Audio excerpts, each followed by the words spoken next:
Good afternoon and welcome to TVM News. Today is Friday, December 8th. I'm Brooke Williams. And I'm Hannah Weaver. This week, we'll bring you updates on the new aquarium installation at the Steamtown Mall.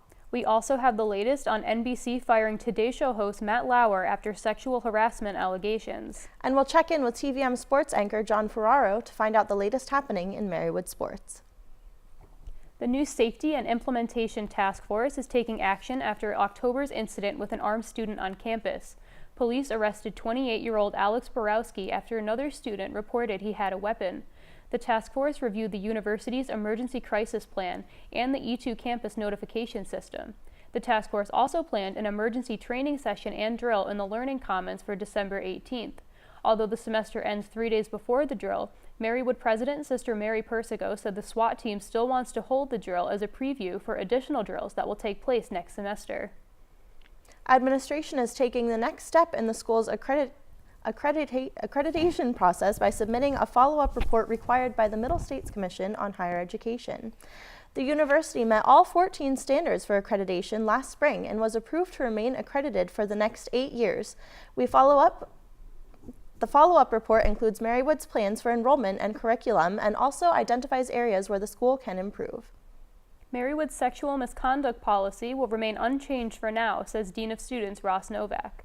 The U.S. Department of Education issued interim guidelines for colleges and universities to follow as they conduct research and potentially develop new rules regarding the Title IX. Novak said in an email to students, Marywood's current policy is in compliance with the Department of Education's guidelines, and the university will continue to use the preponderance of evidence standard in cases of sexual assault, which means there is more than a 50% chance that an event occurred. The email also stated that Marywood will continue to conduct fair and impartial investigations of alleged Title IX violations in a consistent and timely manner. Marywood President Sister Mary Persico celebrated her birthday with students and faculty. TVM's Brianna Ryan was there. Students, faculty, and staff gathered in the Learning Commons for a surprise party to celebrate President Sister Mary Persico's birthday. Persico explained that she was touched by the surprise. I'm not usually shocked or surprised by things. Really, I'm not. But I was, and it was quite great, especially to see all the students and so many faculty and staff here. It really warmed my heart. Provost Dr. Susan Terrell explained the origins of the event. Those of us on the cabinet knew that Sister Mary was having a big birthday today, and we were meeting, and we wanted to figure out a way to bring the whole campus community together and celebrate, the life of this wonderful woman who's our president. Students in the fourth-year architecture program also constructed a light fixture on the lawn near the amphitheater in celebration of Persico's birthday. Persico said that for her birthday, she wished for many more happy occasions across campus. When I came down here, I wished that, we could have many, happy occasions here at Marywood, because everyone seemed so upbeat and happy that I thought this was a good spirit, and I wish that we could keep it going for many happy occasions, not just my birthday. Then concluded with cake and a rendition of Happy Birthday. For TVM News, I'm Brianna Ryan. TVM's Jenny Wen has the story behind a new lighting fixture near the amphitheater. Senior Interior Architecture students and the director of the undergraduate Interior Architecture Department, Maria McDonald, presented the Marywood Peace Lights located near the campus's new amphitheater last Monday. The three-piece structure consists of the letter M to represent Marywood, a heart, and a peace sign. Senior Interior Architecture major Aaron Martin talked about who was involved in the making of this project. Everybody in the fourth year interior architecture studio was involved, and our woodshop professor. Senior Interior Architecture major Jarek Deal explained the inspiration behind the work. Our inspiration for this project was to give back to the community, especially around this Christmas time of giving. Originally, we were planning to work on it slowly over a week, but once we got the email out that it was the president's birthday, we wanted to speed it up for her birthday at 4 p.m. Deal also said that the construction of the piece took the students 2 days to complete with the help of their woodshop professor. For TVM News, I'm Jenny Wen. Marguerite Fuller is the new interim gallery art director at Marywood. Fuller will oversee the exhibitions of the Mahadi, Sirachi, and Maslow Study Art Galleries, formerly a preparator for the art galleries She has been with Marywood for more than 10 years. She also does freelance photography and has exhibited ceramic and photographic work. The BA Senior Exhibition in Art Therapy came to a close yesterday in the Sirachi Gallery. Larger exhibitions for seniors are usually held in the fall, but interim art director Marguerite Fuller held a smaller exhibition featuring the work of 4 art therapy students graduating this month. Students answered questions about their artwork during the opening reception. Marywood is celebrating Christmas early. The Marywood Alumni Club of NEPA hosted the annual Breakfast with Santa on Sunday. This is the 21st year the Alumni Club held the breakfast. Family and friends gathered in the Latour Room and enjoyed a catered breakfast, while children got to meet Santa Claus himself in the Fireplace Lounge. Attendees won raffle baskets and enjoyed entertainment from the Jingle Girls from the Ballet Theatre of Scranton. A 23-foot-tall Douglas fir is now sitting in the rotunda. Marywood's latest Christmas tree comes from Crystal Springs Tree Farm in Lehighton. There are close to 20,000 LED lights decorating the tree. Marywood's grounds manager handpicked the Douglas fir and has decorated Marywood for Christmas for almost 30 years. I was there for the 46th anniversary of a favorite Marywood tradition, the annual Christmas tree lighting in the rotunda.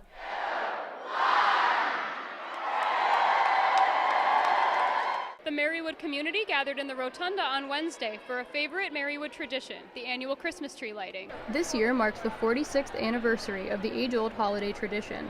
Students from various clubs and organizations hung homemade ornaments before Sister Catherine Luxner blessed the tree. Afterwards, Mike Pospolicios' children flipped the switch and lit up the tree.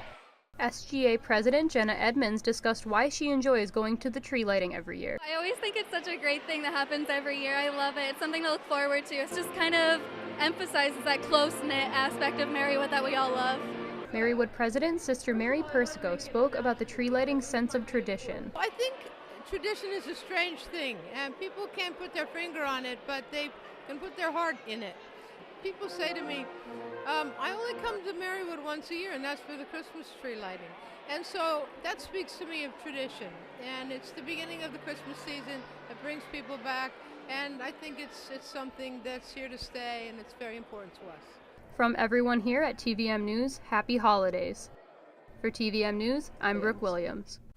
We'll be right back with your local Scranton news. Stay with us. I dare you. I dare you to change the world. Yeah, you. Getting that college education. I dare you to be somebody important. Like be a teacher. Or a reality TV star. I dare you to stand up here. To call the shots. To be a role model. An inspiration. An innovator. To be a teacher. Think you can change my life? Make me excited about science like you. Have a career that really means something? Then do it. I dare you. What this place needs is better graduation rates. What this place needs is less childhood obesity. What this place needs is free help with taxes. What this place needs is healthy breakfast. What this place needs is fitness programs for kids. What this place needs is early readers. What this place needs is mentors for teens. What this place needs is people to join us. What this place needs is you. To donate or volunteer, go to unitedway.org. You know what, guys? There's a lot of tree branches and dry brush over here. We should probably move the bonfire over there.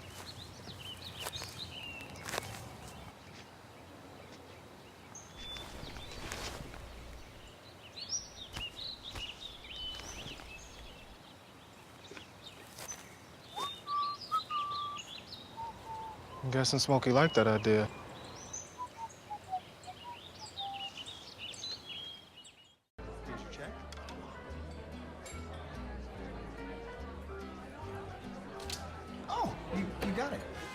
Since I got rid of my car, I really enjoy walking.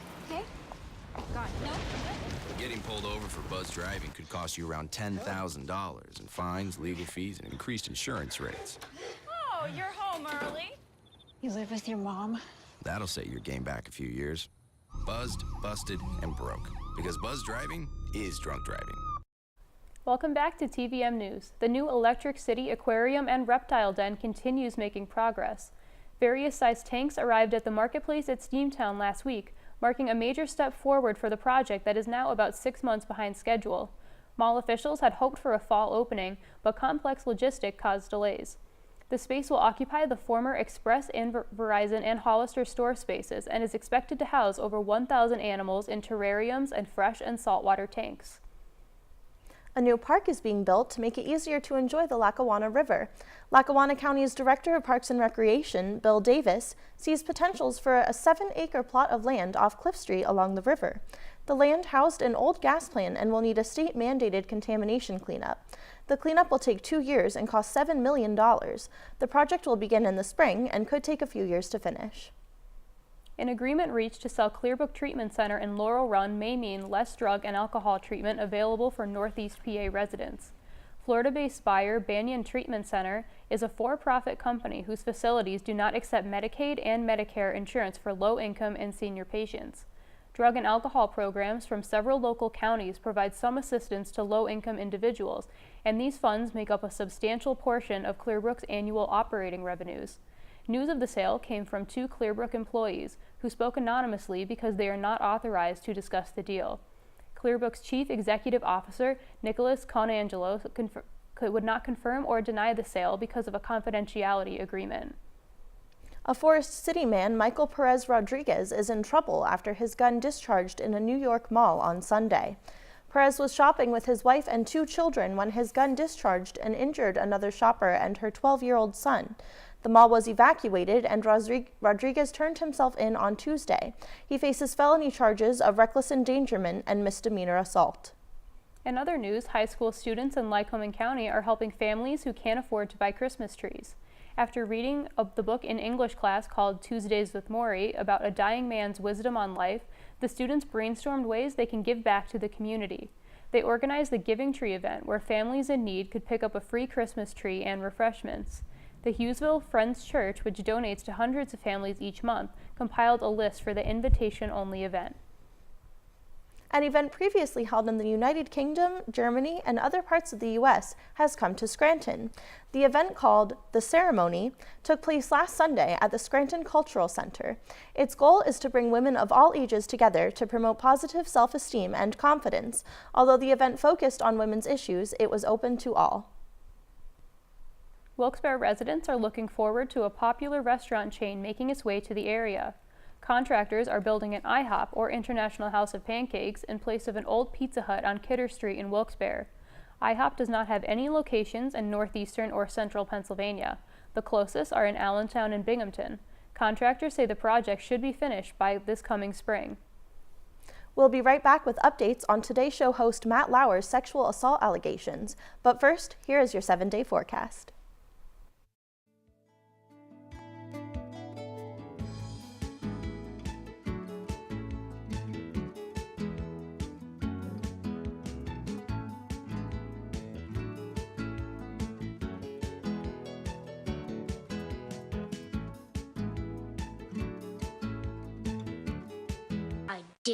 I dare you to change the world. Yeah, you. Getting that college education. I dare you to be somebody important. Like be a teacher or a reality TV star. I dare you to stand up here. To call the shots. To be a role model. An inspiration. An innovator. To be a teacher. Think you can change my life? Make me excited about science like you? Have a career that really means something? Then do it. I dare you.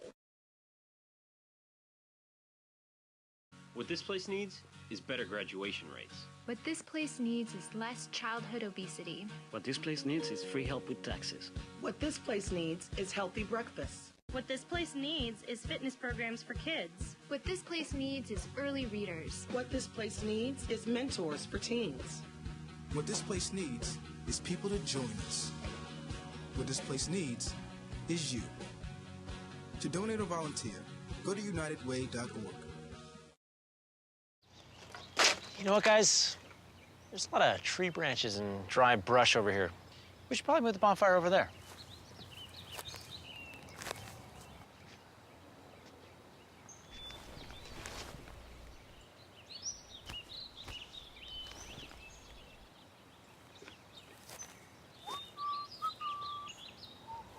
I'm guessing Smokey liked that idea.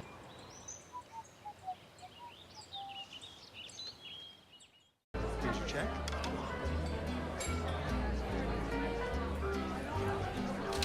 Oh, you got it. You know, since I got rid of my car, I really enjoy walking. Okay. God, no. Getting pulled over for buzz driving could cost you around $10,000 in fines, legal fees, and increased insurance rates. Oh, you're home early. You live with your mom? That'll set your game back a few years. Buzzed, busted, and broke. Because buzz driving is drunk driving. Welcome back to TVM News. Another Penn State University fraternity is in legal trouble over alcohol. Alpha Sigma Pi was charged with furnishing liquor to a minor after a 19-year-old girl attended a party at the frat. She was given 5 vodka drinks and had to receive alcohol overdose treatment after police found her outside of the house being held up by friends.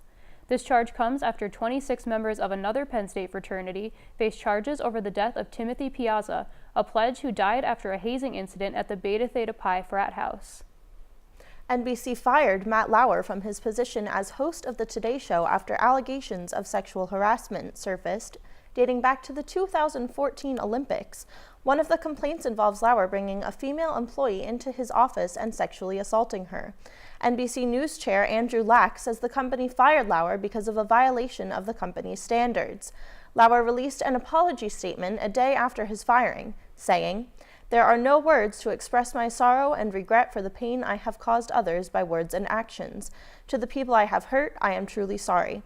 Some of what is being said about me is untrue or mischaracterized, but there is enough truth in these stories to make me feel embarrassed and ashamed." The Senate passed its broad tax reform bill early last Saturday morning after a full day of revisions by Republican leaders and intense debates. On this vote, the yeas are 51 and the nays are 49. The Tax Cuts and Jobs Act, as amended, is passed.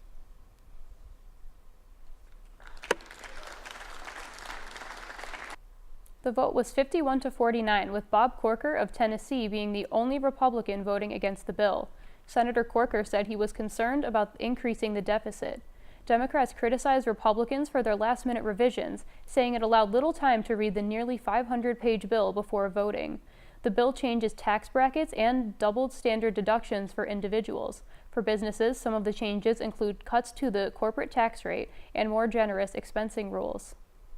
Former Trump National Security Advisor Michael Flynn pleaded guilty last Friday to lying to the FBI about alleged conversations with Russia's ambassador.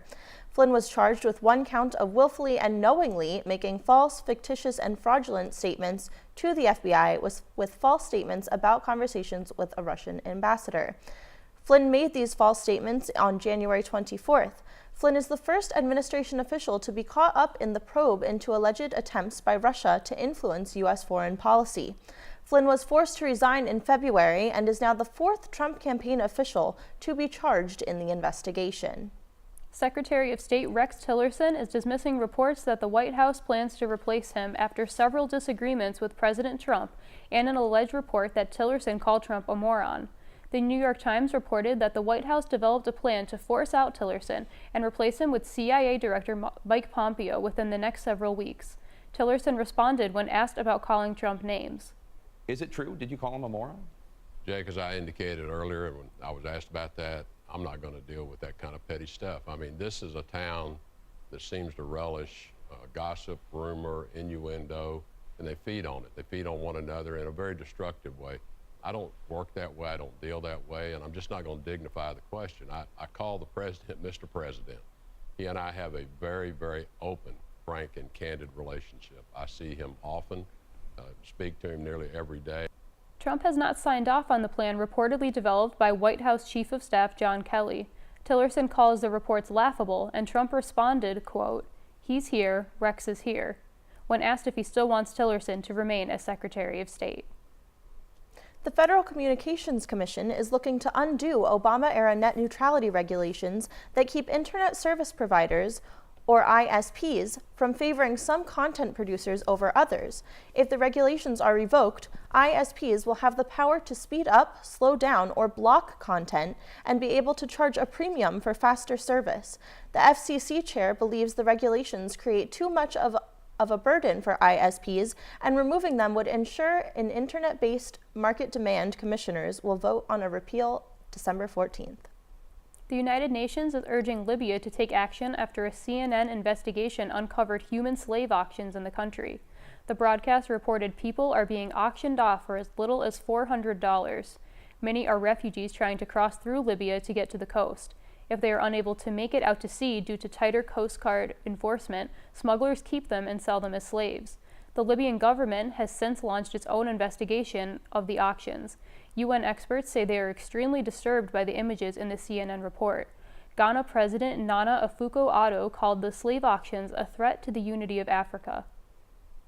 We have to find a way of sanctioning states that undertake who permit such things to happen. It is completely unacceptable. Yes, these are people, perhaps in your country illegally, trying to get across to Europe. You've caught them. Send them back. Send them back. That's what you. But not to send them through that kind of experience is disgraceful. It's shameful, and I think that the denunciation of it from us on the continent has not been as strong as it should be. In other news, a mother is making history as the first in the U.S. to give birth after a uterus transplant.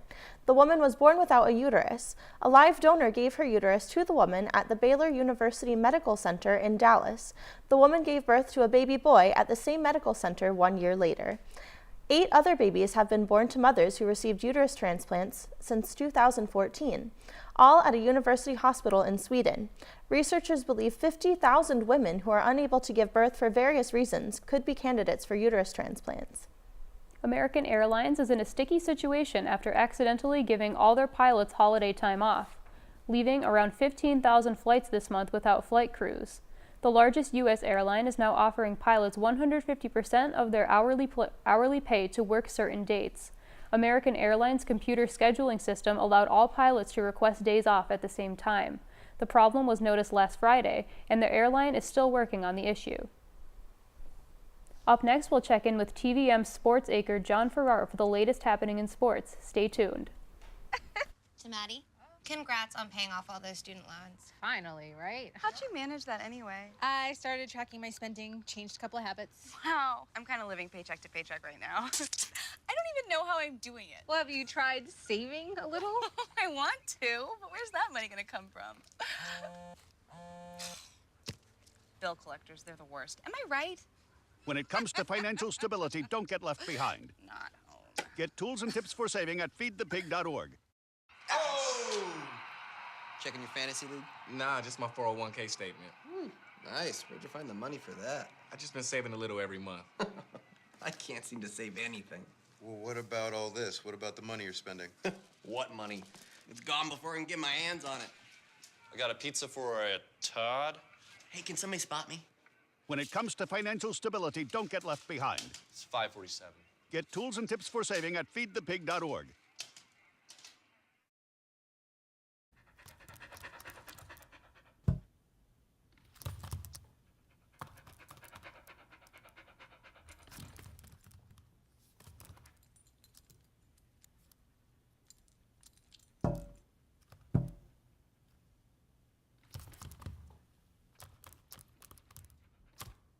There's a shelter pet who wants to meet you. Meet one today. Visit theshelterpetproject.org. Adopt. Welcome back to TVM News. Let's check in with TVM sports anchor John Ferraro for Marywood Sports. So John, anything exciting happening in athletics before the end of the semester? Well, Hannah, basketball season is heating up, and there are some big changes coming to Marywood Athletics. All right, well, let's hear about them. It's official. Marywood is leaving the Colonial States Athletic Conference. Appearing on TV-Marywood's Beyond the Arch broadcast last week, Director of Athletics and Recreation Dr. Mary Jo Gunning confirmed a report earlier this year by the Scranton Times-Tribune. Gunning cited a lack of competition as one of the main factors in the decision. The CSAC was a very good fit for us, except that there was a distinct difference between schools here and schools at the bottom of. So I think the schools that we will be aligned with are very much like Marywood, similar missions, similar tuition, similar academic prowess, similar mission. Gunning also said that the university will incur some initial costs to join the new conference, but that cost will even out. The new conference will be called the Atlantic East Conference and will begin play next fall. The women's basketball team wins its first game of the season over Karen. I was there to cover it. Women's basketball looked for its first win of the season against Karen last Saturday. Karen's Agner Bookard got the visitors off to a hot start with this and one bucket early in the first quarter. But the Pacers roared back as Gab Giordano hits a layup off an assist from Marissa Tierney. Marywood continued to put the pressure on Karen in the paint as Natasha Hessling puts in 4 of her 10 total points on the afternoon. Katie Nealon sank a three-pointer from the corner to put Marywood up 25-10. The Pacers led by 14 at the half. Karen tried to rally in the second half behind 8 points from Victoria Scrum, but Nealon matched Scrum with 8 points of her own in the period. Nealon then iced the game with this steal and assist. The Pacers won by 26 and are now 1-1 in conference play. For TVM-News, I'm John Ferraro. The team broke 17 school records in the College of New Jersey Open. Junior Michaela Smith set new school marks in both the shot put and hammer throw. Freshman David Haynes took 3rd place in the 5K run, breaking the school record by 67 seconds. Fellow freshman Ryan Edkevich broke a pair of school records in the 60 hurdles and pole vault. Sophomore Jay Kraser took 4th place in the weight throw with a record-breaking distance of 43 feet 5 inches. 11 more records were broken in the non-scoring meet. Marywood will be back in action on January 12th when it competes at the Ocean Breeze Athletic Complex in Staten Island. A clutch block propels men's basketball to their first CSAC victory of the year. I was there to see it unfold. Men's basketball hosted Karen University last Saturday in a Colonial States Athletic Conference matchup. The Pacers started strong as Tip Schwartz finds Jeremy Ringland for the first points of the game. James Curley hits a jump shot to put Marywood up by 6. Ringland then nailed this jump shot in the paint to extend the Pacers' lead. Marywood held a 14-point lead at the break. The Pacers continued to keep Karen at a distance with his 3-point shot from Jack DeGrow. But Karen stormed back late with an and one bucket from Clarence Bernat and this corner 3-pointer from Josh Decker to cut the Pacers' lead to just 1 point. With Marywood hanging on to a 1-point lead, Ringland blocked the potential go-ahead field goal with just seconds left in the game. The win lifts Marywood to a 1-2 record in the conference. For TVM-News, I'm John Ferraro. Both the men's and women's swimming and diving teams struggled at the Ithaca College Bombers Invitational last weekend. According to Marywood Pacers website, the Pacers finished last on the men's side and 10th out of 11 teams in women's standings. The weekend's top finish came from the men's 800 relay team with the time just under 8 minutes. Cornell University finished first in both men's and women's competition. The Pacers will also have to wait until the new year before competing again as they host Gotcher College in a landmark conference meet on January 13th. The National Football League is partnering with its players in an effort to support social justice. ESPN reports the league submitted a proposal to players to contribute nearly $100 million to causes important to African American communities. The proposal calls for at least $89 million over a 7-year period for both national and local projects. The league hopes this move will help end the national anthem player protests that have polarized fans and politicians nationwide. Tiger Woods is back. He returned at the Hero World Challenge last weekend and surprised observers by tying for 9th in an 18-man event. Woods showed no signs of discomfort on any of his full swings. He said he's excited about his 4 rounds where he scored 69, 68, 75, and 68 to finish 8 under. Woods expects to play next year, but has not said which tournaments he will enter. That's all for sports this week. Back to the desk. Well, that's going to do it for this semester's last edition of TVM News. From everyone here at TVM News, we hope you enjoy your holiday. I'm Brooke Williams. And I'm Hannah Weaver. We'll see you next year.